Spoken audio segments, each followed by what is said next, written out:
En dit is ouer gewoonte, hartlike Shabbat Shalom van my kant af. En 'n hartlike Shabbat Shalom van my af, want die sonnetjie skyn vanoggend na 'n uiters stresvolle en challenging week.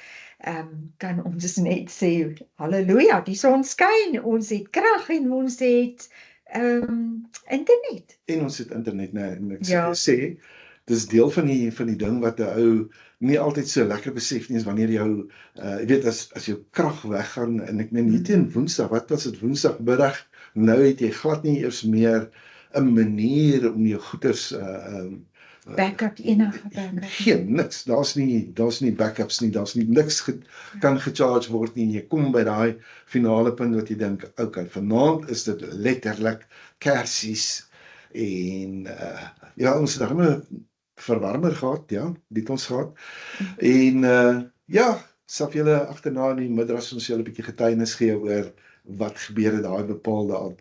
Maar kom ons kyk net eers na wat het ons hierdie week op. Ons begin met 'n nuwe boekrol met die naam van Bemidbaar. Nou ek wil sommer hierso van meet af sê, jy weet, mense noem dit nummerie, want hy begin met 'n sensus en dan gaan dit oor getalle.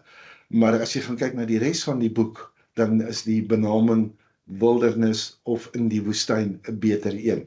So voordat ons nou by daardie gedeelte kom ons kyk net na die psalm wat saam met hierdie skrif, weet, saam met hierdie parasha van hierdie week gaan, en dit kom uit Tehillim 122 uit.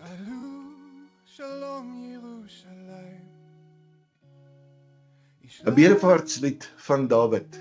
Ek was bly toe hulle vir my gesê het, laat ons na die huis van Jahwe gaan. Ons voete staan in jou poorte, o Jerusalem. Jerusalem wat gebou is soos 'n stad wat goed saamgevoeg is, waarheen die stamme optrek, die stamme van Jahwe, 'n voorskrif vir Israel, om die naam van Jahwe te loof. Want daar staan die stoele vir die gereg, die stoele van die huis van David. Bid om die vrede van Jerusalem, mag hulle wat jou liefhet, rustig lewe. Mag daar vrede wees in jou skanse, rus in jou paleise, terwille van my broers en my vriende, wil ek spreek vrede in jou.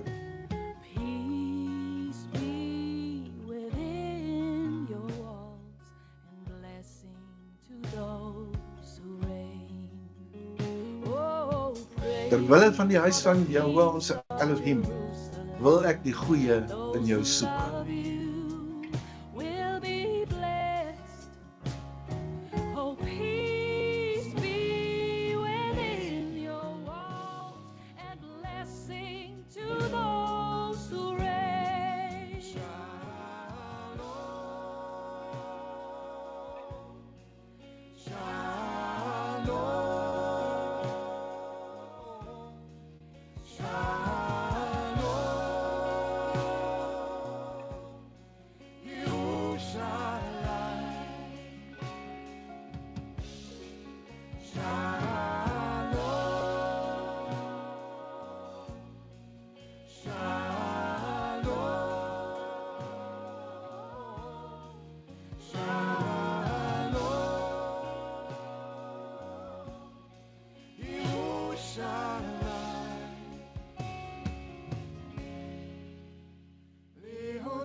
Bemidbaar, in die wildernis. Dit is eintlik 'n goeie prentjie om vir jou 'n idee te gee, daar gaan net mooi niks daaraan nie. Jy moet eintlik daar gaan stap om te weet hoe niks daaraan gaan nie.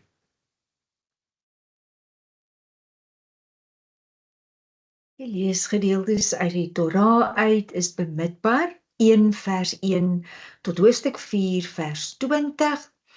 En dan uit die Haftara is Shemuel Alef, is 1 Samuel 20 vers 18 tot 42 en ook Hosea 2 vers 1 tot 22.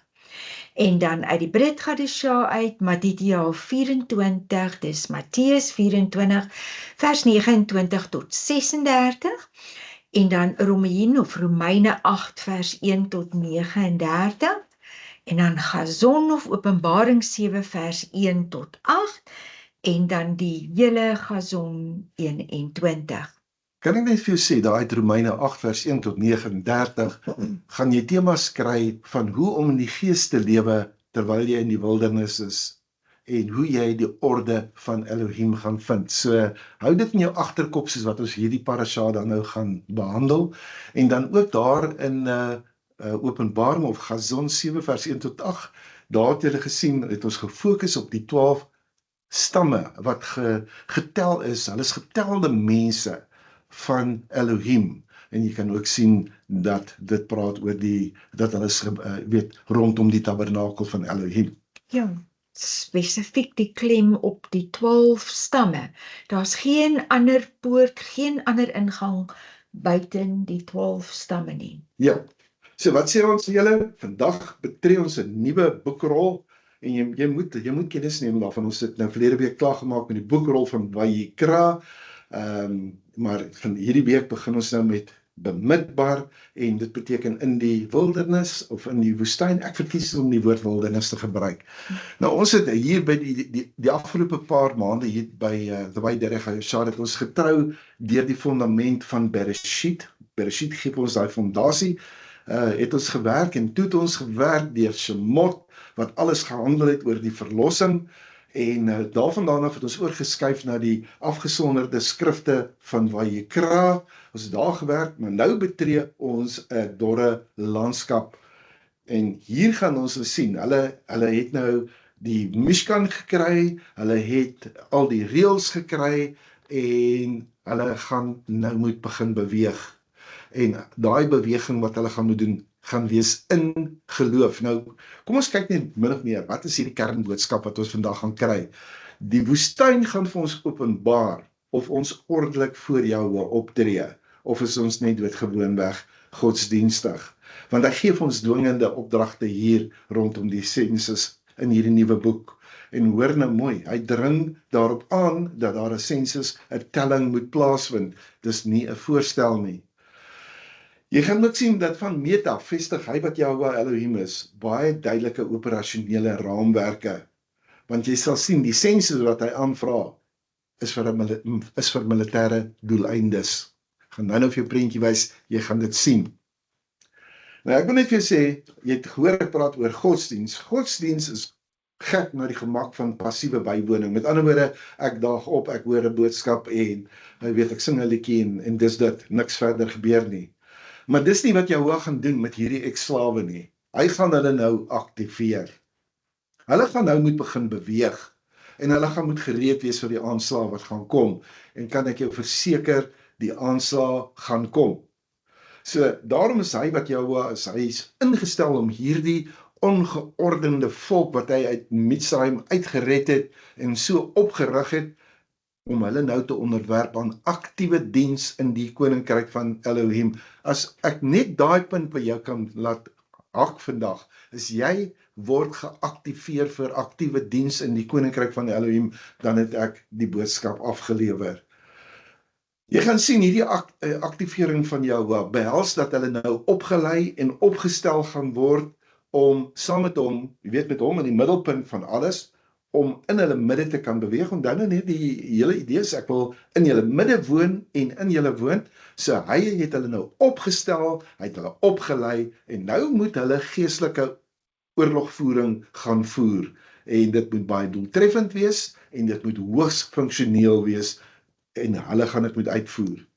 Nou Sefer Bemidbaar, dis die boekrol van Bemidbaar, gaan dis daaroor om te beweeg. As die wolk beweeg, dan moet hulle beweeg.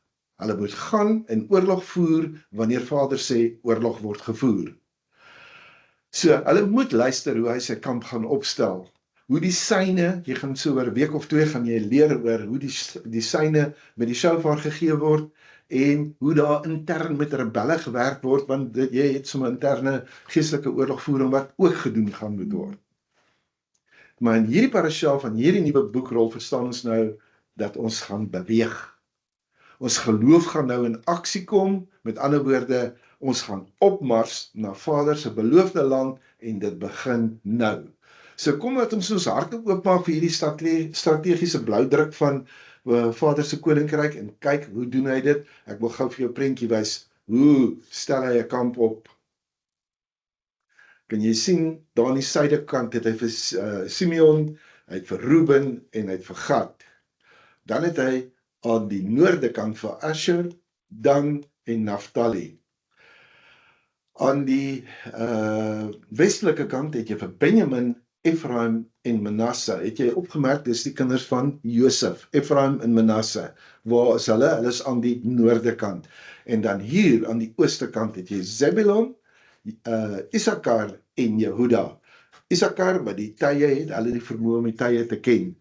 En jy moet nou nie 'n fout maak nie, jy gaan ook sien dat daar is ook die priesters word ook daar vir jou behoorlik uiteengesit. Kehat aan die een kant, Merari aan die ander kant, en dan het jy vir Gershon ook wat aan die noorde kant is. Dis belangrik om hierdie prentjie te verstaan. Ons gaan hom 'n paar keer vir jou wys vandag, want dit is dit is hoe hierdie ouens gaan moet beweeg, is in hierdie formaat, hierdie formasie wat Jahwe ons Elohim opstel, en ek kan nou vir jou sê, as ons praat van Gazon, en ons het dan die lied gesing, We Will Ride, dan verstaan jy dat dat Vader 'n plan het ook aan die eindtye waar al hierdie goeders in plek van kom.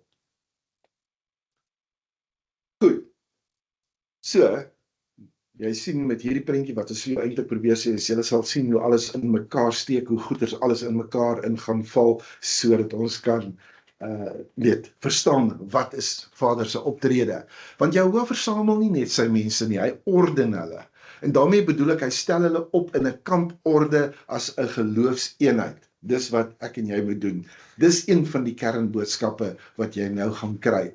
Nou hierdie ordening vir hierdie geestelike oorlogvoering met Jahwe wat in ons midde woon, en ek meen jy sien dit gaan ook sy vervulling vind in Yeshua, in die geordende koninkryk van die Vader.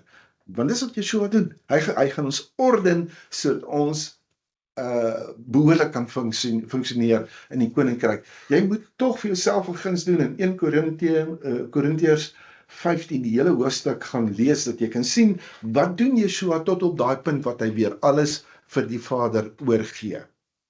Hy sê dit by Shaul, die apostel Shaul sê dit baie duidelik daar vir ons. En gepraat van Korintiërs 14 vers 33, kyk wat sê hy eintlik vir ons. Want Elohim is nie 'n Elohim van wanorde nie, maar van vrede. Soos in al die gemeentes van die afgesonderdes, laat alles welvoeglik en ordelik toegaan. Ja, die Engels sê dit eintlik vir my so klein bietjie beter. Hy sê, let all things be done decently and in order. En dan Kolossense 2 vers 5.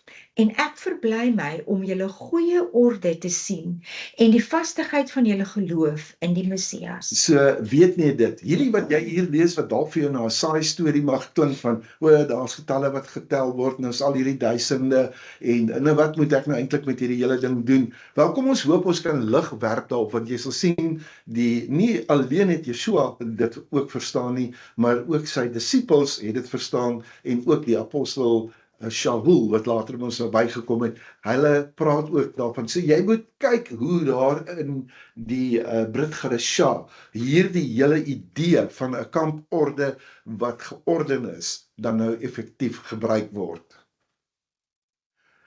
Nou, jy gaan sien, en ek hou van hierdie term om te sê, ek en jy word opgestel voor die aangesig van wie? Voor die aangesig van Jahwe, en jy sal sien, dit gaan alles hier oor die naam, die stam, Vader se huis, die sensus, die Mishkan, Levi en die koninkryk, dis min of meer waaroor dit gaan, maar dit gaan regtig daaroor om ordelik voor Jahwe se teenwoordigheid te wees, om geskik in sy teenwoordigheid te wees, om toegerus vir sy teenwoordigheid te wees en dan om gereed te wees in sy heerlikheid.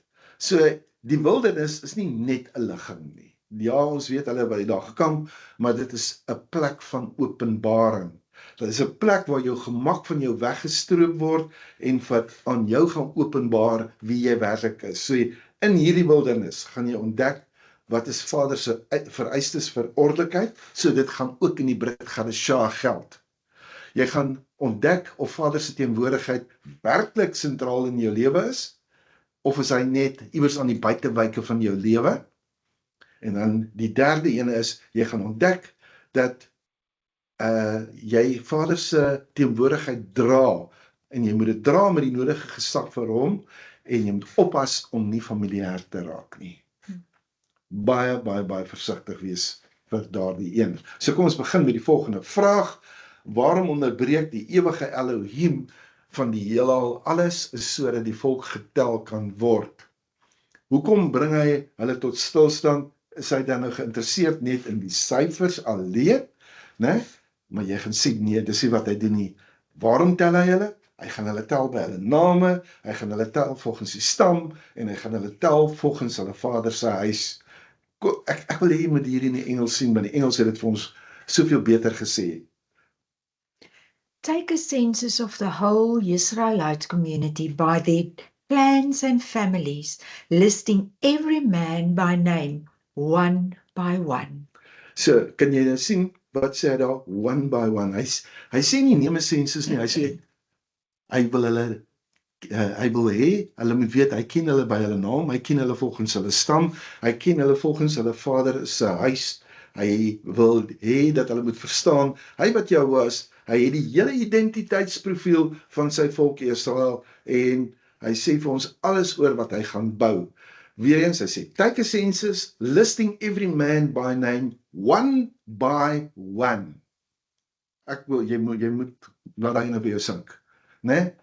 As 'n ander plek sê hy, do a head count of all the community of Bnei Israel, by their families, and by their ancestral house, with a total of every male, one by one. Okay, so kom ons nou klem daarop. Want jy sien, wat jy daar voor jou het, is 'n leë Excel dokument. 'n Spreidtabel is die Afrikaanse woord vir 'n spreadsheet. Maar dis wat jy daar het. Maar dis nie wat Vader wil hê nie.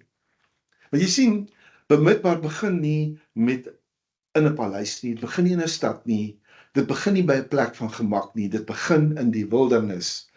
Weereens, in Mitzrayim was hulle slawe, maar selfs die slawe of slawerny het 'n struktuur gehad, 'n struktuur van gebondenheid, maar hulle is nou vry. Maar wat ons wil sê is, jy sal sien, hierdie ordelikheid moet kom, want vryheid sonder orde veroorsaak chaos. Dit weet ons baie goed. Vryheid sonder 'n identiteit bring net vir ons verwarring. En vryheid sonder 'n verbond word 'n rebellie. Jy gaan dit ook oor 'n week of 2 of 3 sien. Jy gaan presies sien waarvan ons praat. Vryheid sonder 'n verbond word 'n rebellie. Korag wag vir ons. Jy gaan sien, daar's 'n hele paar van hulle wat kom. So wat doen Jahua in die wildernis? Jy sien, die wildernis is die mees effektiewe toetsgrond. Dis presies daar waar jou Egiptiese gemak en motiverings blootgelê word. Weet net dit, Jahua gaan ons nie net tel as 'n blote administratiewe aksie nie. Hy stel ons tentoon vir geestelike oorwinnings wat ons nog nooit tevore beleef het nie. Weet jy, as jy gaan kyk na die verhaal van Ragab die hoer byvoorbeeld, dan sê sy vir daai 2 verspieders, maar hulle is in verskrikking vir die Israeliete. So, Jahua wil hê hierdie orde moet so beweeg, sodat die nasies rondom kan sien wie hy is, en dan is hulle 'n verskrikking, net hulle teenwoordigheid veroorsaak al die verskrikking. Maar wat doen Jahua? Hy tel, jy kan sien, hy noem hulle, hy rangskik hulle, hy stel hulle aan, hy bring skeiding waar daar skeiding moet wees, hy doen 'n bewaring waar bewaring moet plaasvind, en hy bring verlossing, maar die hoofsaak is nou berei hy sy volk voor om vorentoe te beweeg. En hierdie is so 'n treffende prentjie, as jy gaan kyk en dit wil sien as die sentrale punt van bemidbaar, dan sien jy, hy lei nie, hy wat jou was, hy lei nie 'n vormlose skare nie, glad nie. Hy vorm daai verbondsvolk, kyk mooi na hoe hulle uiteengesit is, né?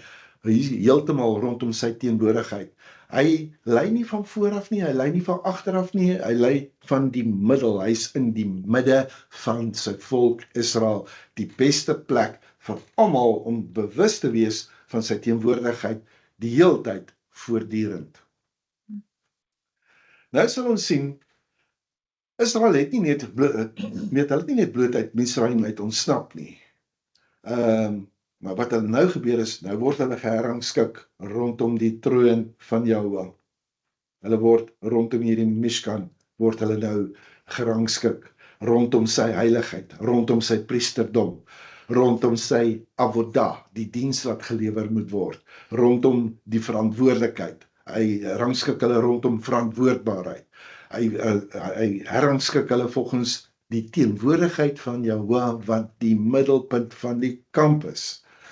Kan jy sien, 'n groot shaking wat daar plaasvind, 'n groot rangskikking wat gaan gebeur. So, ek dink dit is hoekom parasha bemidbaar vir ons so belangrik is. Weet jy, baie mense wil die seën hê dat hulle wil weet, en ek het hierdie so op die kampe gesien, hoor jy, ons wil net siele wen, ons wil net siele wen, ons wil net siele wen. Hulle wil getel wees, maar hulle wil nie die verantwoordelikheid hê om deur Jahwe geposisioneer te word nie. Jy hoor nou al klaar die vraag wat ek jou vra, né? Weet jy waar Jahwe jou posisioneer? Né? Ek meen, jy moet die vraag vra, waar het Jahwe my geposisioneer? Wel, jy kan een ding sê, wel, hy het my geplaas, by the way, Derek Ayashar, wat is my posisie daar? Moenie fout maak nie, ek en Marietjie vra hierdie vraag onsself gereeld af. Ons is onlangs is ons weer geherposisioneer, almal weet dit, maar om wat te doen? As dit net moet wees om te bly lering gee op Teams op 'n Shabbat, wel, ons kon dit gedoen het waar ons was. Ons het nie nodig gehad om te verhuis nie. Al wat ons weet, is dat as die wolk beweeg, dan beweeg ons. Ons volg eers en dan vir ons vra. Ons baie duidelik gehoor, Leg sê, gaan na die plek toe wat ek vir jou aanwys. As hy dit sê, dan beweeg jy. So jy sal onthou, ons het 'n paar keer dit uitgelig, dat leg beteken gaan na jouself toe. Jy gaan die koninkryk van Elohim in jou ontdek en daarmee saam jou ware identiteit. So, ek wil net hê, jy moenie jou oog van die bal afhou nie. Ons is besig om saam die posisionering van bemidbaar te bestudeer. En hoe jou Elohim jou posisioneer. En as jou identiteit in Yeshua gevestig is, dan posisioneer hy jou ook. En ek en jy weet ons nou, daar kom 'n nuwe Jerusalem met die 12 poorte, en jy kan maar nou al weet dat die rangskikking daarvan gaan wees soos wat dit reeds vir jou hier in hierdie boekrol van bemidbaar gegee word. So ons het hier aan die begin van parasha bemidbaar vir mekaar gesê, ons wil getel wees onder Jahwe se mense, ons wil net nie die verantwoordelikheid en die verantwoordbaarheid neem nie, né? Ons wil nie die orde hê nie, ons wil die identiteit hê, ons wil nie die orde hê nie. Ons wil nie 'n assignment hê nie, ons wil nie die opdrag hê nie. Ons wil die roeping hê. O, ek het 'n calling, en sy calling is onberoulik, maar as jy nie daai calling, daai roeping vat nie, dan is jy regtig geposisioneer waar jy moet wees. Jy sien, party mense hanteer hulle calling as hulle wel, nee, dis iets wat ek het, en in hulle hele leeftyd gebruik hulle dit nooit nie. Hulle gebruik dit nooit om in hierdie geestelike oorlogvoering model van Vader in te kom nie. Ek sê weer, ons wil die intimiteit hê met die teenwoordigheid, maar hulle wil die boundaries stel, in steede daarvan om te gaan kyk hoe lyk die boundaries, die grense wat Vader vir ons daar hou. Ons wil sê, ek behoort aan Jahwe, maar hulle vra nie die vraag, waar het hy my geplaas en wat dit is wat hy my vra om te dra nie. Hoor wat ek jou sê, jy is geroep, jy gaan iets dra. Parasha bemidbaar adresseer daardie swakheid. Dit leer jou dat 'n verbond is nie net iets sentimenteel nie, daar is 'n struktuur, daar is ordelikheid, dis wat Vader wil hê. 'n Verbond het altyd grense, hy het altyd leierskap, hy het altyd diens, daar gaan altyd die verantwoordelikheid en verantwoordbaarheid as eienskappe hê. En bo alles, moet jy altyd in gedagte hou. Jy sal sien, al die stamme so wat hulle geposisioneer is, kyk na binne toe, hulle kyk na die middelpunt toe, hulle weet die teenwoordigheid van Jahoua is reg in die middel, en my vraag aan jou is Jahoua se teenwoordigheid reg in jou midde? Is dit waar hy is? Kom ons kyk net gou so 'n bietjie nou, hoe vloei hierdie parasha, dan kan ons dit so, jy weet, 'n bietjie meer uitlê. Jy weet jou hele sessie wat jy hier gaan kry, daar 7 aliot, en dan deur daai 7 aliot, dis aliot is nou meer as 1 alia, is daar 'n gemeenskaplike draad. As jy daarna wil kyk, nee, dit is so 7 deure van 'n huis, en as jy deur elkeen van daai deure gegaan het, dan kom jy op die ou einde op 'n volledige openbaring van een enkele huis af, weet jy, gaan by daai prentjie uitkom. Dis een huis, almal is deel daarvan.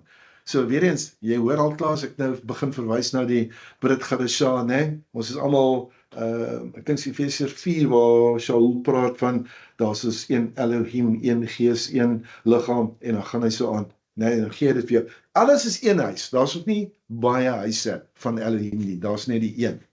So, wat mooi is van hierdie prentjie wat jy hier kry, is jy kan enige van hierdie afdelings op sy eie bestudeer en iets diep daaruit kry. Maar ek moet sê, deur al 7 van hulle stap, gaan jy daai draad sien, daai goue draad wat almal van hulle verbind, en hierdie draad is dit wat gaan verander oor hoe jy die gemeenskap en die koninkryk gaan sien. Jy sien alia 1, hy is daar vir jou baie mooi gewys, hy sê ons word getel volgens naam. Alia 2, dan sê vir jou daar 603.550 mans. Dis een hele stam wat uitgesluit is in daai getal. En dis Levi. Wanneer jy kom by die kamporde, dis alia 3, dan sê jy sien, hulle is soos 'n kompas gerangskik. Niks is per toeval nie. Die lewe wentel alles rondom die teenwoordigheid, en enige vorm van wanorde wat jy gaan kry, sal jy dan gou genoeg sien is geestelike afdwaling. Dan soms so uit die bloutheid, dan praat hy weer dan alia 4 oor die vreemde vure en die vervanging. Aaron se seuns wat sterf, en dan doen Jahoua iets asemrowends, né? Maar hy wil eintlik vir jou wys dat ja, jy kan misluk, dis nie die einde nie. Hy sal weer herorden, hy sal weer verlos. Daar is voorwaardes daar binne. As jy dan weer hier links onderkom, dan sien jy in alia 5, selfs binne Levi het elke afdeling van die familie 'n spesifieke werk.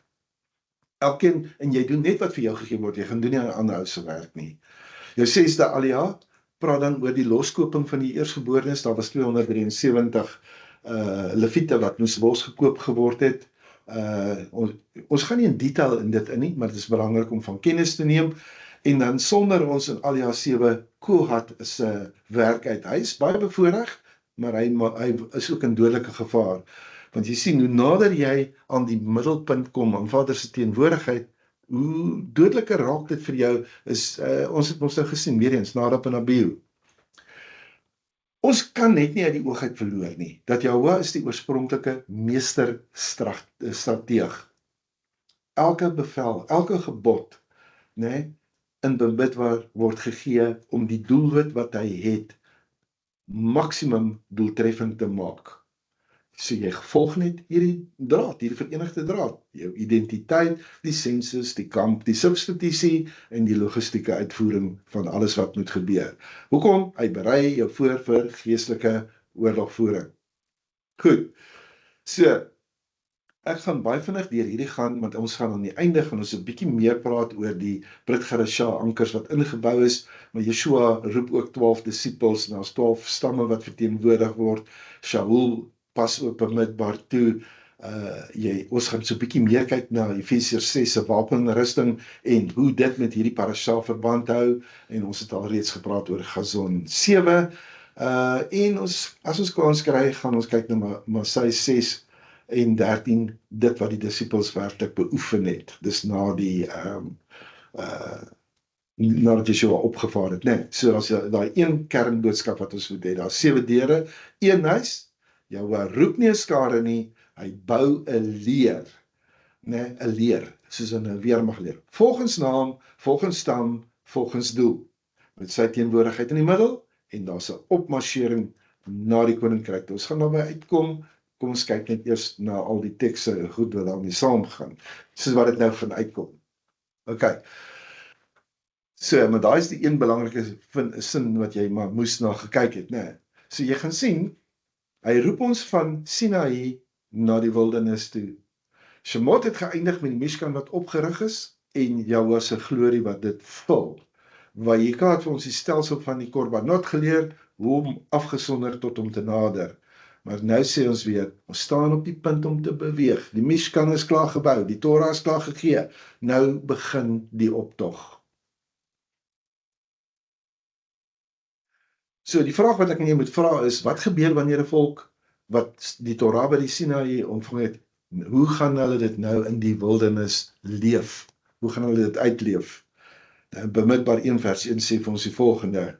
Jahwe het met Moshe in die wildernis van Sinaï gepraat. Nou, kyk nou mooi. Hier kom 'n sleutelvraag. Ek wil hierdie ding vir jou uitlig. Wat openbaar die wildernis vir ons? En daarvoor moet ons gaan na Devarim 8 vers 2 toe. En jy moet dink aan die hele pad waarlangs Jahwe jou Elohim jou nou 40 jaar lank in die woestyn gelei het, tot jou verootmoediging en beproewing, om te weet wat in jou hart is, of jy sy gebooie sal hou of nie. En hy het jou verootmoedig en jou laat honger ly, en jou die manna laat eet wat jy en jou vaders nie geken het nie, om aan jou bekend te maak dat die mens nie van brood alleen lewe nie, maar dat die mens lewe van alles wat uit die mond van Jahwe uitgaan. Nou hier in Parasha Bemidbar weet hulle nog nie, hulle gaan 40 jaar in die wildernis leef nie, né? Maar hierdie wys jou al klaar, wat is Vader se hart?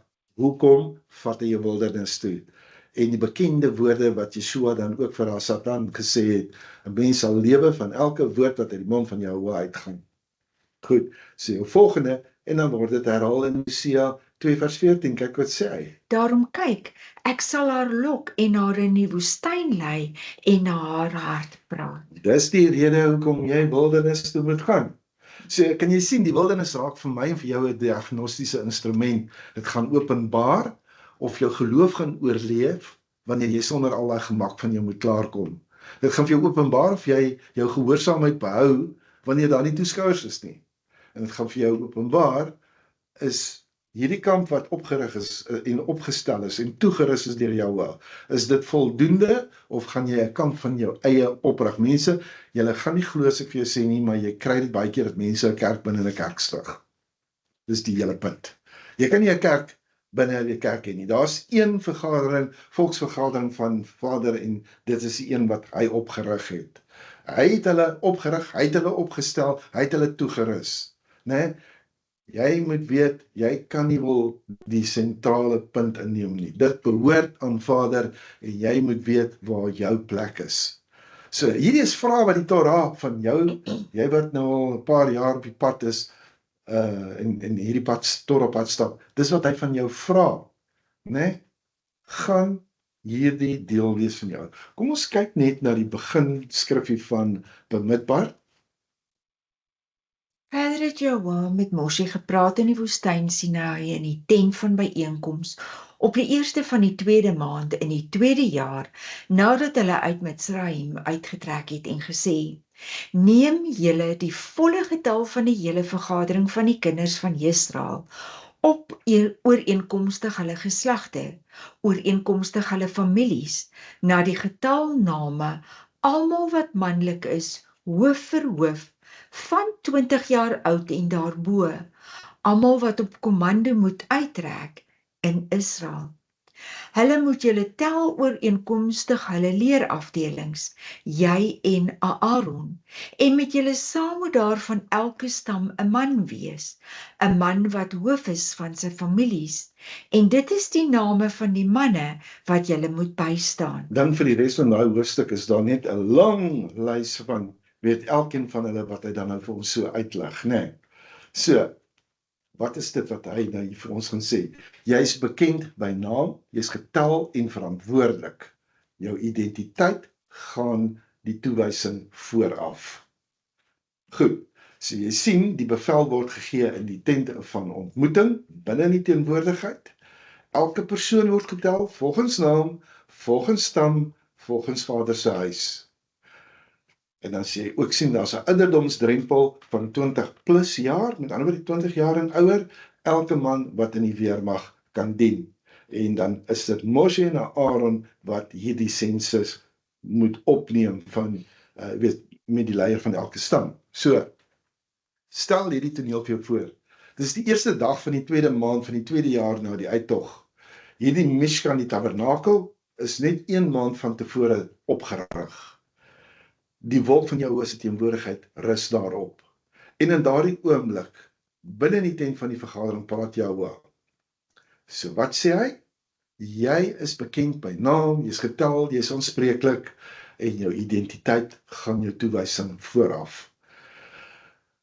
Dit is nog voordat Jahwe enigiets vir Israel sê van waarheen hulle gaan en wat om te doen. Hy wil eers weet wie hulle is. Wat is jou naam? Wat is jou stam? Wie is jou pa se huis?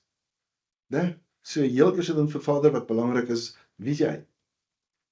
Nie dat hy nie weet wie jy is nie. Hy weet wie jy is. Hy wil hê, jy moet weet wie jy is in verhouding met hom. Dis wat hy wil hê.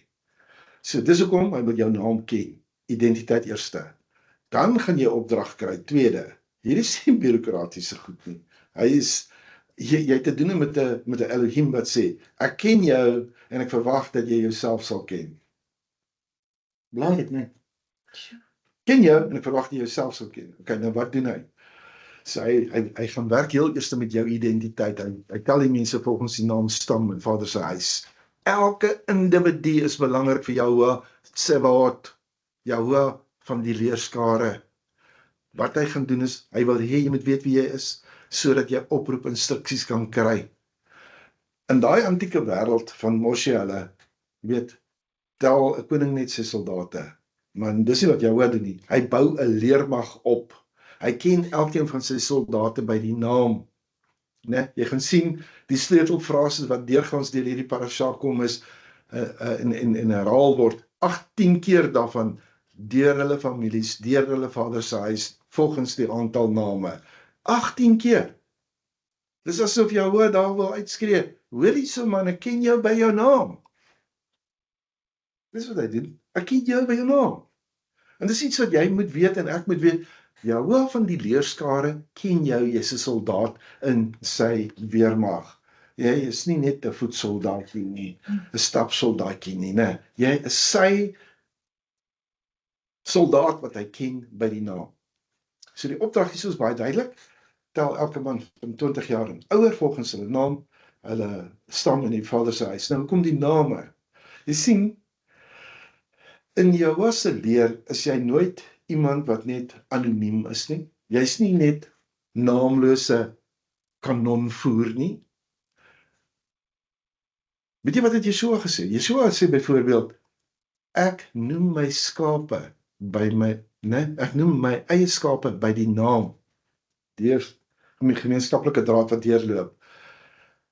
Dit gaan oor die verhouding van waar jy behoort, en waar jy behoort in hierdie operasionele verantwoordelikheid wat Vader nou hier saamstel. Jy kan nie vir die koninkryk veg as jy nie eers weet aan wie se huis jy behoort nie. Jy kan sien hierdie oproep in Alia 1 is baie dringend. En daarom sê ek nou vir jou, weet jy, hou tog op, jy weet die ouens gaan kruip ons altyd daar in die agterste rye weg. Hou op om weg te kruip. Staan op, laat toe dat jy getel word en bind jou huishouding tot die spesifieke laste van daai plaaslike liggaam waar Vader jou geplaas het. Begin dra wat hy vir jou gee om te dra.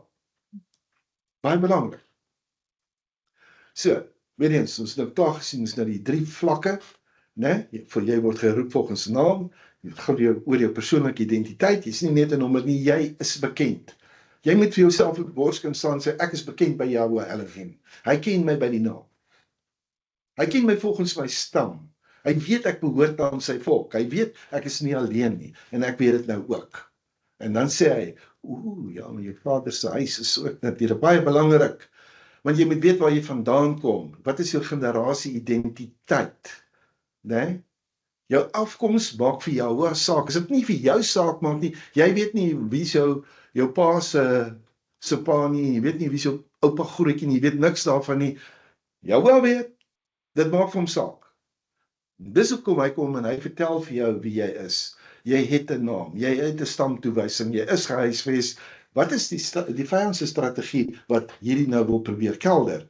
Die vyand gaan jou altyd probeer isoleer en jou naamloos maak en onbekend maak. Hy gaan jou altyd wil ontkoppel van jouself, van jou stam, van jou vader se huis. Hy gaan dit wil doen. My vader sê nee, ek laat dit nie toe nie. Nie in my weermag nie. So hierdie sensus maak saak. Is jy ingeskryf? Is jy geregistreer? Het jy jou oproepinstruksies gekry? Dit is wat hy eintlik hier wil hê. Om getel te word is die woord pekodim. Dit impliseer dat daar is 'n bepaalde autoriteit en 'n taakaanwysing wat vir jou gegee word wat nie net 'n koptelling is nie. Moet ek weer sê. Wat die rede hoekom jy as 'n individu getel word, daai woord pekodim impliseer autoriteit en 'n taakaanwysing, 'n assignment wat aan jou toegeken is. En dan neem ons dit op. Dan neem ons dit net dit eenvoudig nie op nie. Jy sal weer sien ons afdara gedeelte kom ons uit Hosea 2 uit. Jesus sê hy beloof dat alhoewel Israel se getalle soos die sand word, sal hulle nog steeds die seuns van die lewende Elohim genoem word. Vader noem jou 'n seun van Elohim. So wat is dit wat hy van jou vra? Jy word vandag getel, tree asseblief uit jou naamloosheid weg. Hou op om te probeer onbekend wees. Step up to the plate. Step up. Meld aan vir aktiewe diens. Dis wat hy jou vra. Dis wat hy jou vra.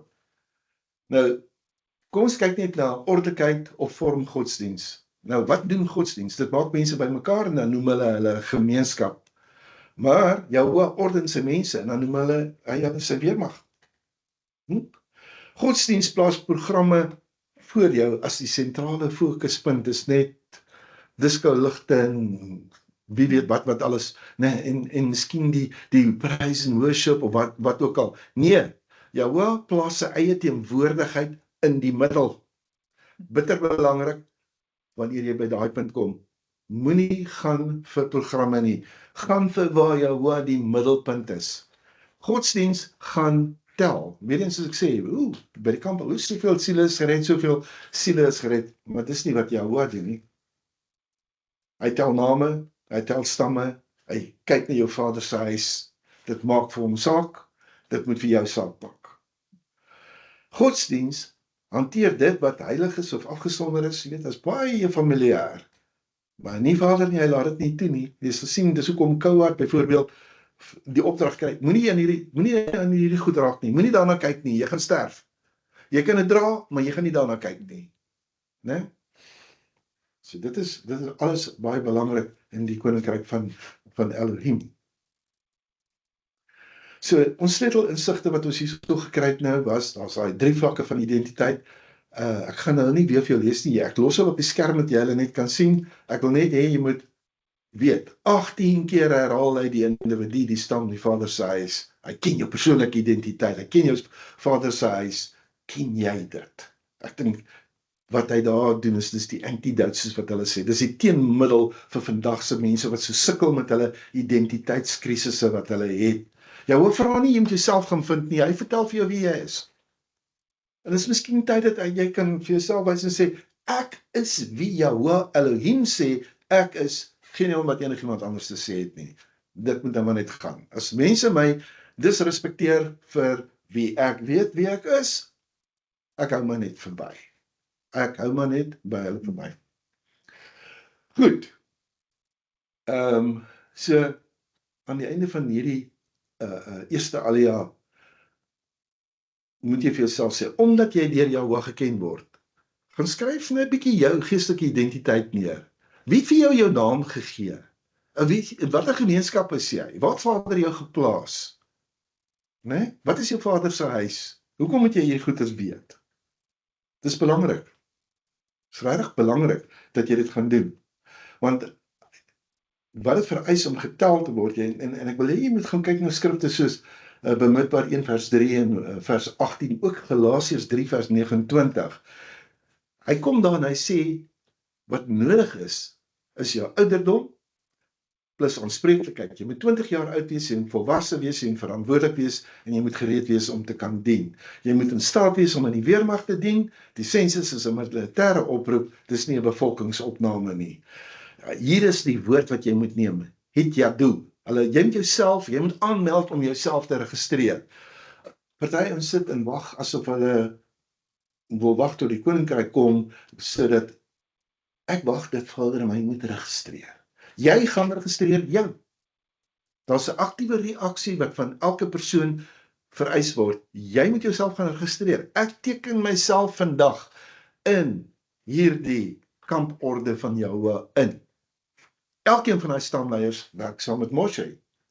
So jy kan sien, gesagsstrukture maak saak in hierdie kamporde van Jahwe, ons Elohim. En ons sien hierdie gebeur op die 1ste van jaar, in die 2de jaar, presies 1 maand nadat die Mishkan opgestel is. As jy moet kyk na die disipelskap en 'n parallel daarvan, Yeshua het elke disipel by die naam genoem. Gaan doen jouself 'n guns en lees bietjie Matteus 10 vers 2 tot 4. Wat doen Shaul? Hy lys weer sy medewerkers individueel by die naam deur sy briewe heen. En jy sien, die koninkryk van Jahwe word nie anoniem bewoon nie. Jy is nie naamloos nie, jy het 'n naam. Dit sien jy is die disipelskapslaag. Raak gekoppel. Jy sien, daar's iets baie subtiel in vers 18 wat baie mense mis.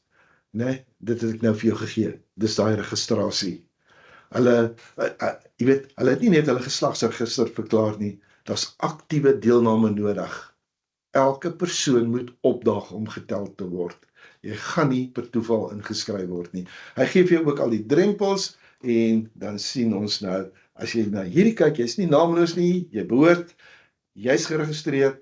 Kom ons gaan nou so 'n bietjie aan met die volgende alia. Maar voordat ek dit doen, wil ek net vir jou dit sê. Dis belangrik dat jy weet dat Jahwe jou naam ken. Maar dis ook belangrik dat jy weet dat Jahwe jou vader ken, né? Eer jou vader en jou moeder, dat jou dae verleng mag word in die land wat Jahwe, jou Elohim, aan jou gee. As jy wil, dan kan ek vir jou sommer 2 shiure, dis nou leringe saamstel oor presies net hierdie onderwerp, want ons sit in 'n era waar kinders die ouers disrespekteer, waar ek wil amper sê mense wat hulle gaan sien, beraders en dies meer, jy weet, eintlik advies teen die ouers gee.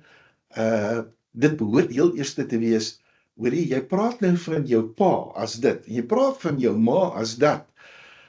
Ek kan nie teen die woord van Elohim gaan en vir jou sê, ja, maar jy moet jou pa ignoreer en jou ma ignoreer, en jy kan nie, jy mag geen advies gee wat disrespekvol is teen hierdie gebod nie.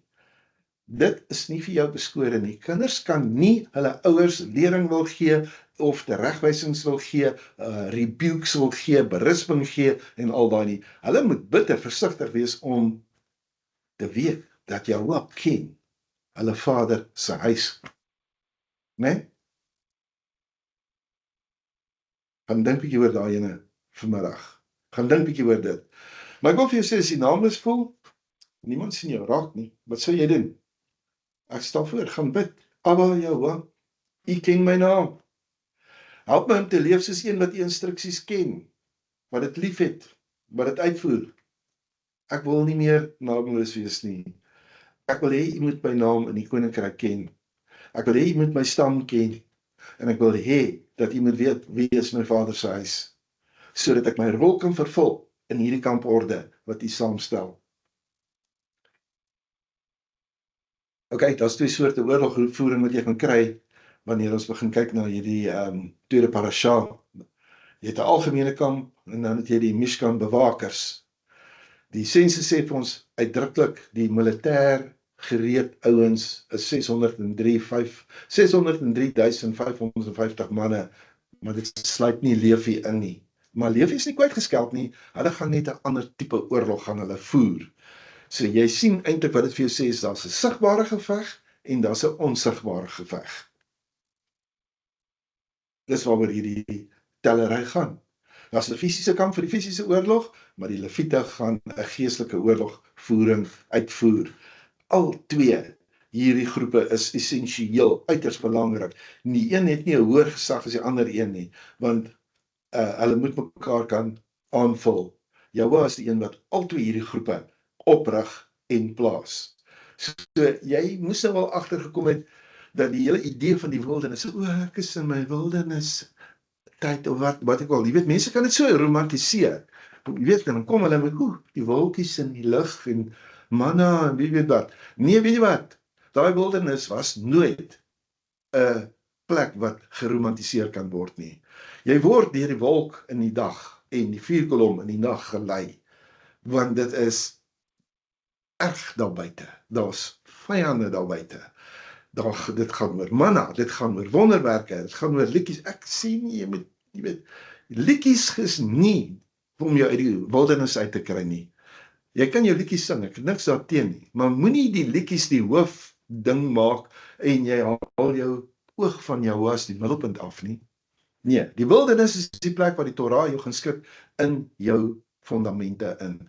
Daar's bedreigings, daar's werklike lewensprobleme, daar's werklike vyande, daar's werklike tye wat jy gaan moeg word, daar's werklike vrese wat jy gaan ervaar, daar's werklike interne rebellie wat jy gaan ervaar, daar gaan eksterne rebellie binne in jou kamp wees. Dis hoekom die manne getel word.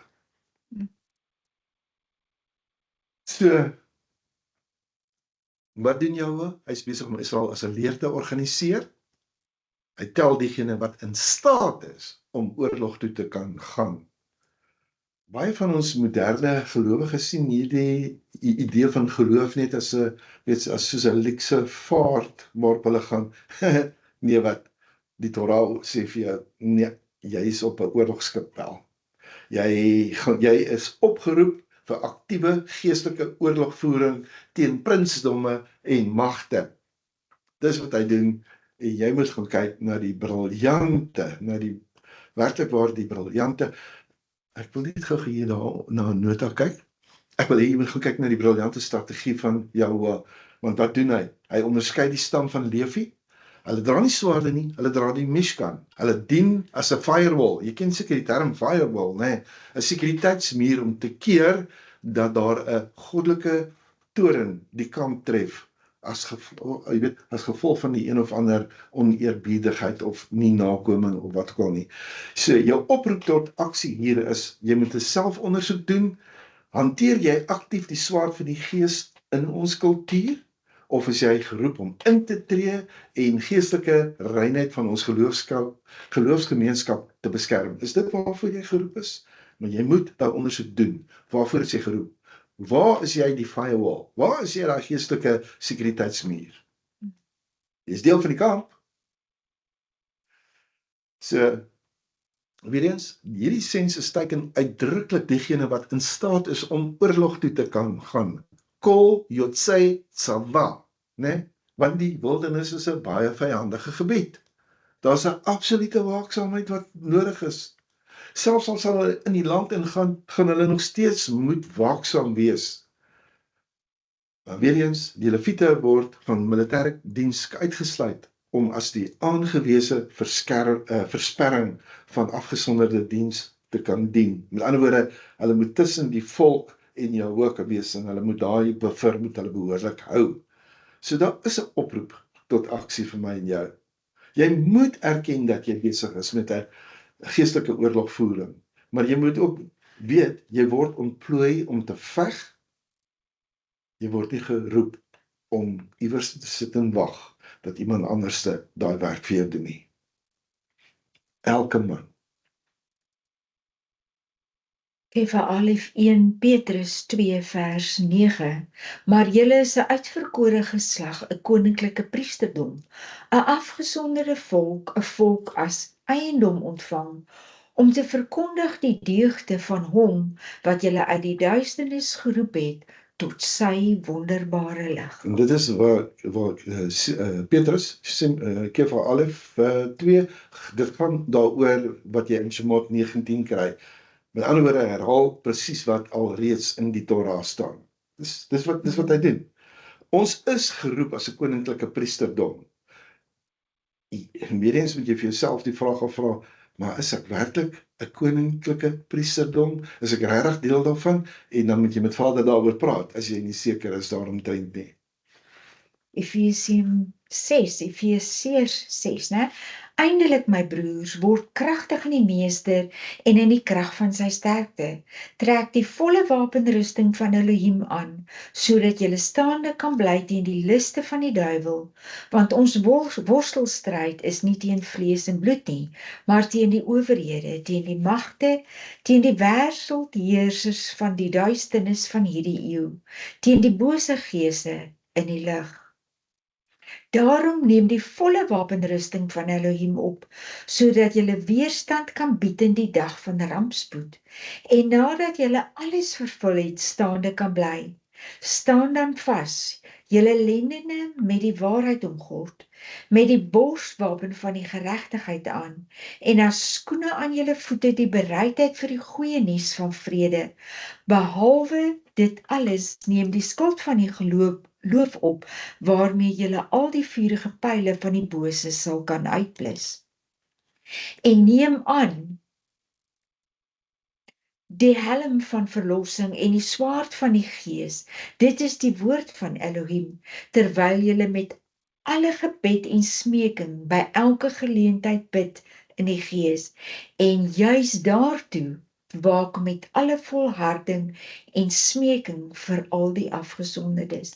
En ek onthou nou net, ek wou hier die prentjie ingesit het van die 2 wapenrustings wat daar is, en ek sien op die sosiale media so baie wat in die Roomse uitrustings, al hierdie militêre uitrustings. Ek sê hulle gebruik 'n Griekse Bybel, want hulle vat 'n Romeinse soldaat en dan wil hulle nou sy wapenrusting nou dit uitbeeld, maar dis glad nie dit nie. Jy kan sien wat Shaul hiervan praat, en ek dink dis wat jy wil sê. Ja. Is hy praat van van presies die hoëpriesterlike klere wat aangetrek is, en met Jahwe in die middel. Die hele idee van 'n Romeinse soldaat in die middel van my kamp, nee, ek dink ons mis dit geweldig, nê. So, maar ja, ek stem met jou 100% saam, jy kan nie daai prentjie hê nie. Ongelukkig lei dit daartoe, jy weet, wanneer hulle dit doen, dan, weet jy kan nie ligsinnig daarna kyk nie. Jy moet gaan kyk na wat is die diepte, wat Vader reg vir ons gee. Ek gaan hierdie Efesiërs 6 vergelyk met vandag se parasha, die bemidbar, dat jy kan sien, dis waar Shaul hierdie goed gaan uithaal. Maar wat ek wil hê jy dan vandag moet doen hiersoos, jy moet regtig hierdie week identifiseer, wat is jou taak, waartoe is jy geroep, is jy nie algemene kamp, veg jy in die fisiese realm, of bewaak jy die Mishkan, né? Bewaak jy die onsigbare. Ek wil vir jou sê, ek dink nie dis 'n sonde om in die verkeerde kamp te wees nie. Die sonde is eerder as jy glad nie jou assignment opneem nie. Dis hoekom jy moet vra, wat is my taak? Wat is my banier? Wat wil u van my hê? Jy moet in gesprek met jou wees. Hy praat met jou, hy wag vir jou. Hy sal vir jou sê, hy sal dit vir jou openbaar. Ek gee jou 'n brief. Ek twyfel nie daaromtrent nie. Hy sal vir jou openbaar waar jou plek in die kamp is en wat jy moet doen. En Jahwe het met Moshe en Aaron gepraat en gesê, die kinders van Israel moet kamp opslaan, elkeen by sy vaandel, by die veldtekens van hulle families, op 'n afstand rondom die tent van byeenkoms moet hulle kamp En opslaan. afgesien van die naam, kan jy sien, hulle word by hulle baniere geken, en die veldtekens wat hulle het, en aan hulle families, hulle het almal geweet, weet jy dat Shaul het op 'n kol daar vir, ek kan nie onthou nie, ek dink dit was dalk Felix, het hy gesê, hy is 'n fariseer, en sy pa was 'n fariseer, en hy is 'n Benjaminiet, en al daai. Hulle het altyd geweet aan watter stam hulle behoort. Nee, dis ek en jy wat vandag voel, hoorie, maar ons weet nie eers waar hoort ons nie. Ja. Wat ons wel weet is dat in Yeshua, hy is van die stam van Jehuda, dan is dit waar ek myself op hierdie punt in stadium gaan identifiseer. doen 'n priesterlike werk, wel Yeshua het dit ook gedoen. Goed, 'n geordende lewe wentel rondom die teenwoordigheid. Wanorde is nie neutraal nie, dit gaan jou geestelik wegdryf. Jy gaan sien, elke stam is in 'n presiese kompasposisie rondom daai Mishkan toegewys. As jy kyk in die ooste, ek dink ons gaan nou weer daai prentjie, dan sal jy sien hoe speel hierdie uit. Maar in die ooste kan jy sien dat Jehuda met 186.400 manne, hulle die ereposisie, hulle is eerste om uit te marcheer. Dan in die suidekant het jy die Reubenkamp, 151.450 man, en hulle is die tweede groep wat dan nou gaan opmars. Dan aan die westekant, dan kry jy die Ephraimkamp, 108.100 manne, hulle is die derde wat gaan uitbeweeg, en dan heel laaste gaan die Dan-kamp kom, hulle is 157.600 manne. Hulle volg die agterhoede, né? Hulle maak seker dat die agtergeblewenes, of die wat agter beweeg, dat hulle na hom gesien word. So, jy kan sien, weer eens, die Mishkan is die middelpunt van alles. Wat dan nou van die Lewiete? Hulle bly by die middelpunt. Hulle sorg dat hulle in die middelpunt bly. Hulle sorg dat hulle van daar af kan kommunikeer na al hierdie stamme toe. Is 'n interessante stelsel wat Vader hier vir ons uiteensit. Ek en jy moet weet wat is ons plek. So, weer eens, ons is rondom hierdie middelpunt, elke stam, elke familie, elke individu, en ons is relatief tot die teenwoordigheid geposisioneer. Nie relatief tot die beste veiding of watervoorsiening nie, maar relatief tot waar Vader Jehovah wil hê ons moet wees, ons moet naby wees waar hy woon.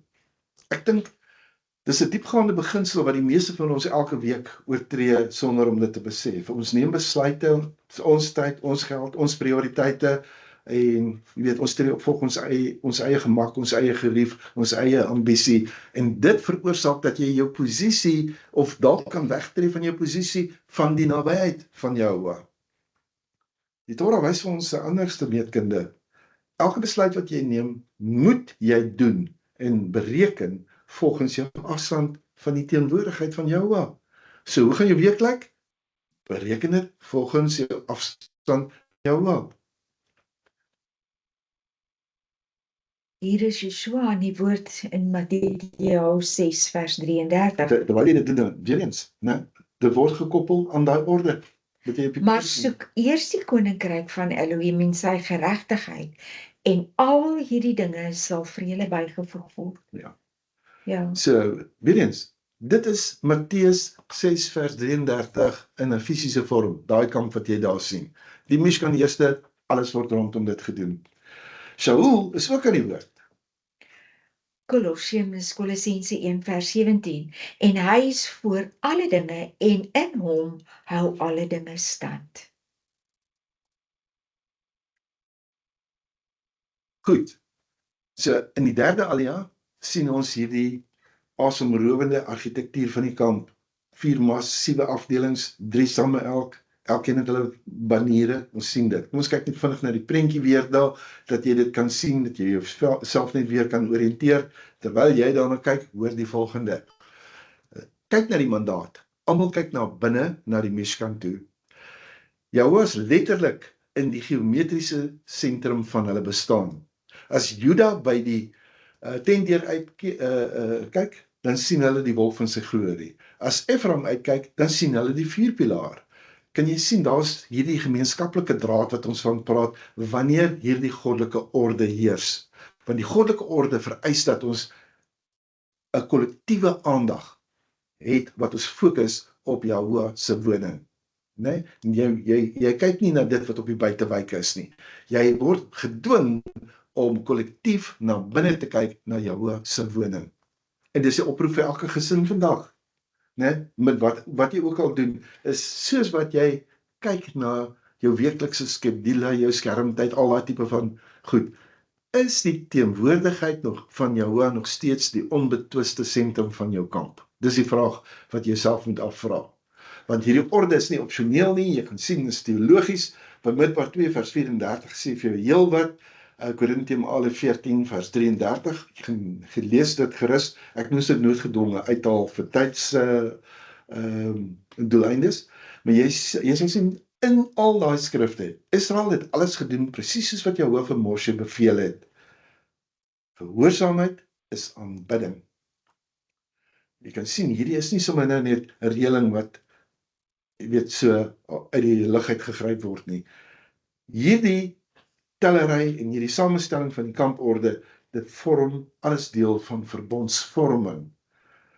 Oos is eer, dis waar die son opkom, daar begin is 'n nuwe begin, en dis waar Jehuda is, van wie Yeshua kom, as jy, kan jy nou sien hoe connect jy die dots, né? Oos, dit praat oor die eer, dit wys aan die sonsopkoms, dit wys na die nuwe begin, Jehuda is heel eerste dae, en dan verwys hy hier sommer dadelik terug na Bereshit 49 vers 10 toe. Maar die laaste wag dan, hulle is nie daar vir straf nie, maar hulle is regtig verantwoordelik daar om al die agterblywendes bymekaar te maak. Gaan kyk bietjie na Johannes 6 vers 39 en as jy sien wat sê hy daar vir jou. Jahwe is een wat in hulle midde reis, hy reis nie voor of agter nie, hy's binne in daai formasie. So Saul sê vir ons weer eens in Kolossense 2 vers 5. Want al is ek liggaamlik afwesig van julle, ek is teenwoordig by julle in gees en verheug om te sien hoe gedissiplineerd julle is en hoe standvastig julle geloof in Messias Kan is. jy sien, dis militêre vormingstaal, jy kan sien ook, dit gaan nie hier oor wettiesheid nie. Nee, dis liefde wat in aksie uitgedruk word, dis wat Vader eintlik van ons vra. Jy het gesien hoe word hulle word hierdie ding uitmekaar uitgesit. Weereens, dis bitter belangrik dat jy verstaan, al hierdie goed vind plaas binne in Vader se orde.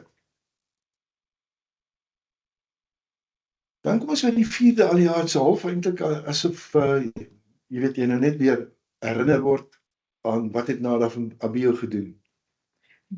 Maar Nadab en Abihu het gesterf voor die aangesig van Jahwe, toe hulle vreemde vuur voor die aangesig van Jahwe in die woestyn Sinaï gebring het. En hulle het geen kinders gehad nie, maar Eliezer en Itamar het die priesterampt bedien voor die oë van hulle vader Aaron. So weer eens, jy sien hierso word vir jou plegtige waarskuwing gegee, die dood van hierdie twee manne. Hoekom word dit herhaal hierso? Omdat 'n geordende kamp nie geïmproviseerde, ongemagtige aanbidding kan duld nie. Soos wat hulle 'n ywer gehad het, dit was 'n ywer sonder 'n goddelike protokol, dis 'n dodelike ding vir die hele kamp van Israel. Jahwe begin dan met hierdie groot vervanging, hy vat die Lewiete as sy eie, in plaas van die eersgeborenes, nee, jy kan sien, dis waar hy in hierdie parasha dit begin, in hierdie alja dit begin doen. En dit vestig vir ons maar die diepgaande Bybelse tema van plaasvervangende verlossing. Wat is die punt hierso met hierdie alja? Ondersoek jou aanbidding. Bring jy vreemde vuur van 'n wêreldse vermaak, hyperemosionaliteit, heidense wortels, wat ook al in jou aanbidding in? Nee? Ondersoek jou aanbidding.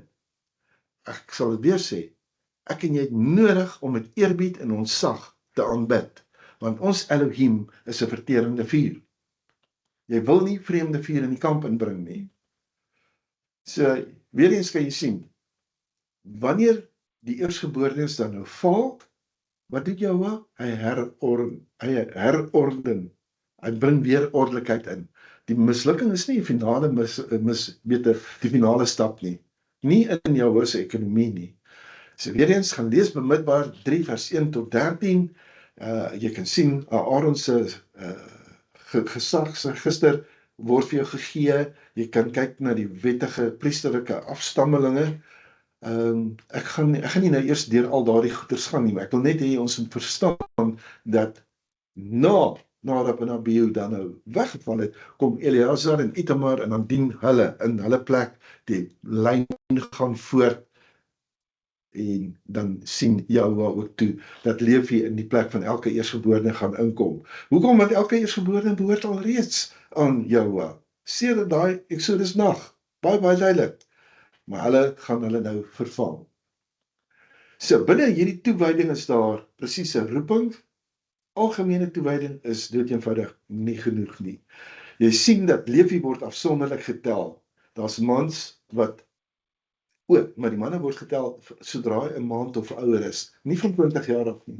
Van 'n 1 maand ouer babatjie word hulle getel. En jy sien daar 22,000 in totaal.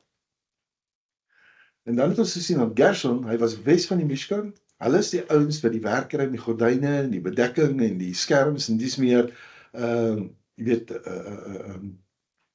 te vervoer en die Engelse woord clan kom daar deur, is 3000 van 'n manlike clan wat getel word daar en dan sien jy in die suide van die Mishkan, daar word daai mense Kohat, hulle sien om na die ark, die tafel, die menorah, die altare, al daai afgesonderde items. Dit is 2750 van hulle en Merari, hulle is noord van die Mishkan. Daar's rame, daar's stawe, daar's pale, daar kan jy sien elkeen kry 'n spesifieke toewyding, 'n spesifieke taak om te kan doen.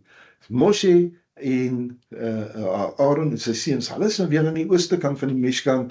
Hulle vorm letterlik die priesterlike wag. Hulle is die eerste ry voor afgesonderde tabernakel. En dan sien ons in Alia nommer 6, alles behoort aan Jahwe.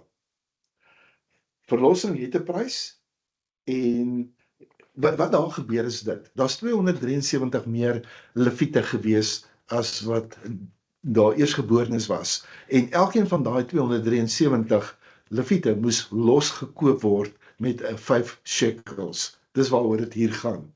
So dit is wat Jahwe dan nou vir ons beveel. Tel al die eersgeborenes van Israel 1 maand en ouer en dan sal jy sien is daai 273 wat in oormaat is wat dan moet verlosse word.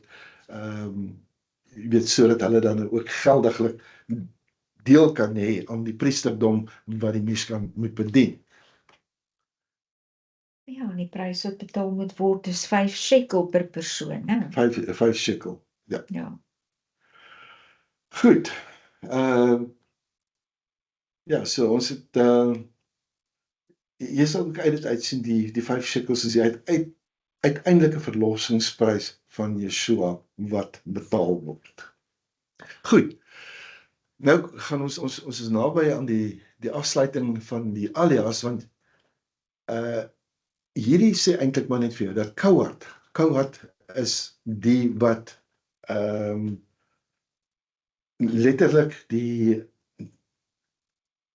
mees afgesonderde goed van die Mishkan gaan vervoer. En hulle moet toesien dat hulle dit op 'n behoorlike manier doen. So daar's van daai afgesonderde items wat Aaron en sy seuns moet bedek voordat Kohat hulle kan kom om dit op te tel om dit te dra. Hulle mag dit dra, maar hulle mag nie daarna kyk nie. Dis die hele idee. Ek dink die hele punt wat uit hierdie alia uitkom is dit. Jy het afgesonderde werk wat aan jou toegewys is. En omdat dit aan jou toegewys is, niemand anders dit kan dit doen nie. Jy kan nie iets gaan doen wat aan 'n ander ou toegewys is nie. So, jy sien daar uit Bidbaar 4 vers 20. Kohat, hulle mag ingaan, maar hulle mag nie dan na daai afgesonderde dinge kyk nie. Nie vir een oomblik nie, want as hulle dit sou doen, kan dit hulle lewens kos. So, hulle is werklik waar die mees bevoorregte, hulle kry ook ongelukkig die gevaarlikste opdrag. Die hoëpriester moet elke afgesonderde item voorberei en bedek voordat Kohat kan opdaag. As daar nie hoëpriester is wat dit gedoen het nie, moet Kohat doeteenvoudig net wegbly, hulle moet niks doen nie. Maar hulle is die draers van daai pale, sonder om direk aan die afgesonderde goed te raak. Ja, hulle het toegewyde hande, maar hulle het nie onbeperkte toegang nie. Hulle mag nie eers kyk nie. Weer eens sien ons dan op dieselfde manier, Yeshua is ons covering hoëpriester, ons betree die allerheiligste plek deur hom, ons eers daai covering van Yeshua nodig, dan verkry ons toegang. Jy het nie sommer net toegang, jy weet, ek kan nou met vrymoedigheid deur die bloed van Yeshua nie, weet, na die troon van genade gaan nie. Jy kan nie sonder sy covering gaan nie. So, is jy gemaklik in jou benadering van hierdie afgesonderde goed? Nee? Jy moet verstaan, daar is 'n reaksie wat kan volg as jy dit verkeerd doen. Goed, so ons het nou al hierdie stukke ondersoek. Kom ons kyk nou net na die grootmeesterstuk. Al hierdie noukeurige instruksies, die sensus, die baniere, die Levitiese wagte of bewakers, die spesifieke pligte, alles kulmineer in een groot werklikheid. Jahoua wat sy mense in 'n kampeenheid organiseer wat doelbewus vir geestelike oorlogvoering bestel is. En dan sien ons hy manifeste teenwoordigheid wat direk saam met hulle gaan reis. Dis presies wat Yeshua ook gevestig het. Terwyl hy op die aarde bewandel het, hy het nie filosofiese seminare geskep nie. Hy het 12 apostels aangestel wat daai stamme verteenwoordig het. Hy het 70 manne uitgestuur, hy het orde, hy het vir hulle opdrag gegee om ordelik op te tree.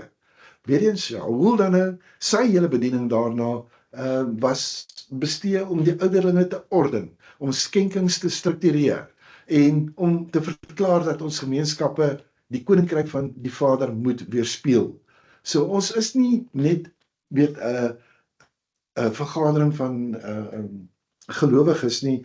Ons is 'n gemobiliseerde buitepos, as jy dit so wil stel, van die koninkryk van die hemel. Daar waar jy is jy 'n buitepos van die koninkryk van die hemel. Daar moet jy georganiseerd wees. Daar moet jy jou georganiseerde werk doen. Daar moet jy gaan kyk, is jy getel het jy die naam, moet jy staan met jy jou vader se huis. Dis alles wat van jou gevra word.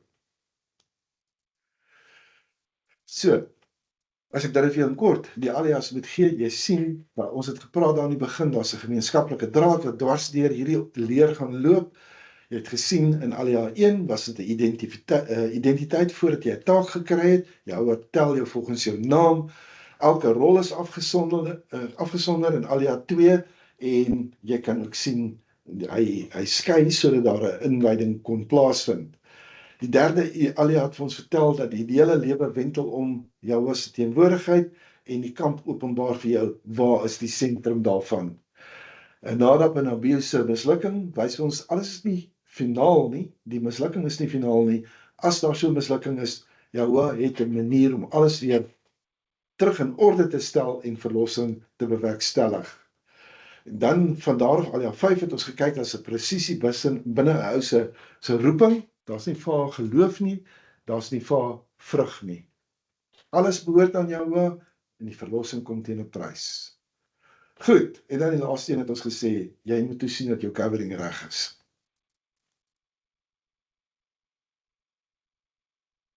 En as die ark wegtrek, het Moshe gesê, staan op, Jahoua, dat u vyande verstrooi kan word en u haters voor u aangesig kan vlug. En as dit is, het hy gesê, keer terug, Jahoua, na die 10.000 van die duisende van Israel. Kan jy sien? As die ark wegtrek, het Moshe gesê. As die ark rus, het hy gesê. Kan jy sien? Hulle volg die wolk. So hier is nie 'n reisende gemeenskap nie, dis 'n leer wat 'n opmars doen. Jy het 603.550 vegters. Ek dink dis die grootste verbondsleer in Israel se geskiedenis. En Jahoua reis in hulle midde, nie as 'n waarnemer nie, hy is die bevelvoerder van daai kamp. Die kampopstelling is 'n gevegsformasie. Juda lei die aanval. Levi bewaak die sentrum. As die Mishkan gaan verloor, dan verloor jy die oorlog. So eenvoudig soos dit. Die wildernis is nie net 'n wagklop, maar dit is 'n opleidings- of 'n toetsentrum vir jou. So,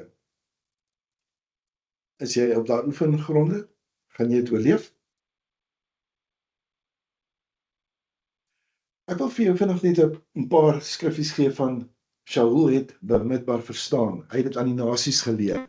Uit 1 Korintiërs 12 vers 14 tot 20 sê hy, die liggaam bestaan nie net uit een deel nie, maar uit baie. As die hele liggaam 'n oog was, kan jy sien, dit is 'n verwysing na hoofstuk 3 van bemidbaar. Elke Levitiese groep het sy eie opdrag. 1 Korintiërs 14 vers 33 en vers 40, Jahoua is nie 'n Elohim van wanorde nie, laat alles ordentlik en in orde gedoen word. Die kampreëling is op die vergadering toegepas. Dis wat hy doen. Efesiërs 4 vers 11 tot 13 praat hy oor die vyfvoudige bediening, oor die apostel, die profeet, die evangelis, die leraar en die onderwyser. Elk het 'n unieke Levitiese stam binne in die liggaam. Almal is toegerus om 'n volle, ten volle te kan funksioneer. En dan in Kolossense 2 vers 5, ek is bly om te sien hoe sterk jou geloof is en hoe gedissiplineerd jy is. Dit praat van 'n militêre formasie, dit praat van solidariteit. Shaul sien 'n kamp. Nou wil ek jou gou net ook wys op Efesiërs 6, die leer in formasie. Die meester en in die krag van sy sterkte trek die volle wapenrusting van Elohim aan, sodat jy staande kan bly teen die liste van die duiwel. Okay, so dit praat oor die gordel van waarheid. Dan kyk jy na Johannes 17 vers 17, Levi bewaak die Mishkan van waarheid, nee. Die borsplaat van geregtigheid, dan praat hy in Jesaja 59 vers 17 daarvan, Kohat dek die, hy sien om na die covering van die ark van die verbond. Die skoene om die bereidheid van die evangelie te dra, Jesaja 52 vers 7, Jehuda se kamp lei die optog. Hulle voete is gereed om die goeie nuus te bring. Die skild van geloof kry jy in Hebreë 11 vers 1, né? Die kampformasie word in lyn bymekaar gehou. Hebreë 11 vers 1 is die definisie van geloof wat jy daar kry. My gee vir jou. Die helm van verlossing, 1 Tessalonisense 5 vers 8, en wat weer eens sê, is dat maak seker dat jy in die behoorlike covering is voordat jy nader. En dan praat ek van die swaard van die gees, Hebreë 4 vers 12, Jahoua se woord as 'n kragtige aktiewe wapen, die woord is in hulle midde. So jy gaan 'n bietjie gaan soek en jy gaan 'n bietjie gaan krap om te sien dat die kamporde is vandag nog. Dis nie as daar 'n nuwe verbond gekom het en hy het nou die kamporde net weggeskuif nie. Dit is maar nog steeds daar. 7 oproepe tot aksie, 1 per alia. Kom ons kyk. Nommer 1, ken jou verbond identiteit? Noem jou stam, jou vader se huis in hierdie gemeenskap. Die tweede ding wat jy moet doen is, maak jou spesifieke, aanvaar jou eie spesifieke rol. Maak dit jou eie. Hou op om te vergelyk, né? Want sommige moet veg en sommige gaan die onsigbare geveg doen soos Levi dit gaan doen. Dan moet jy 'n audit doen van dit wat in die middel van jou kamp staan. Is die Mishkan regtig sentraal? Is Jahoua se teenwoordigheid regtig sentraal? Maak 'n plan. Doen die audit om te kyk of dit so is in jou lewe. Deel met enige vreemde vuur.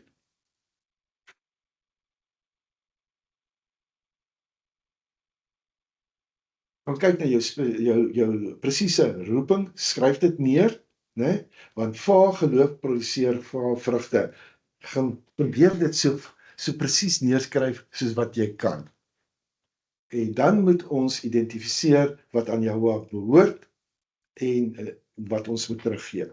En dan laastens, maak seker dat wanneer jy tot Jahoua nader, jy dit doen met die nodige eerbied. Met 'n eerbied vir sy naam, met 'n eerbied vir sy woord. En weet net dat die vergadering van gelowiges verdien dit dat jy dit op daai manier doen. So ja, die uitdaging is bemidbaar begin in die wildernis. Wanneer Jahoua die rolkol neem en die kamp uittrek, is die vraag, sal jy in daai formasie wees? Hy sê vir jou in Bemidbaar 10 vers 35, staan op Jahoua, laat u vyande verstrooi word. So ja, ek gaan nie daardie gedeelte doen nie. Ek dink ons het genoeg oor Kohat gepraat. Ek dink wat ons nou moet doen is wanneer ons hierdie gedeelte wil afsluit, dan sê ons vir mekaar, Jahoua, Jahoua, Wish Berega. Mag Jahoua jou seën en jou bewaar. Mag jy weet jy word getel. Mag jy weet jy het 'n naam waarby jy genoem is. Mag jy weet jy is in formasie. Mag Jahoua in jou midde beweeg. Dis wat Parasha Bemidbaar vir ons vertel. Shabbat Shalom vir julle.